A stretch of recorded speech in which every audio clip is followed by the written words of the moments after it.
அதாவது சித்தர்கள் பெரும்பாலும் பயன்படுத்திய மொழி. அதாவது மொத இத பயன்படுத்தி வெற்றி அடைஞ்சவர் யாருன்னா அகத்திய பெருமான்.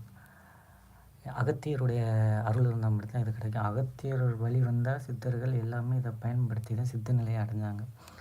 இது இல்லாம எந்த ஒரு சாதாரண மனித பிறவியும் சித்த நிலைய அடைய முடியாது. அதாவது இதுதான் இந்த மூலிகை. இத பெரும்பாலும் காயகல்பம் செய்றதுக்கு பயன்படுத்துவாங்க. சித்தபோதம்.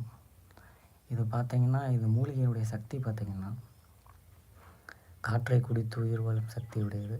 அதாவது ஒரு உணவிலிருந்து ஒரு மனிதனுக்கு என்னென்ன சக்தி கிடைக்குமோ, அது எல்லாத்தையுமே காற்றிலிருந்து எடுத்துக்க முடியும். அந்த மாரி ஒரு சக்தி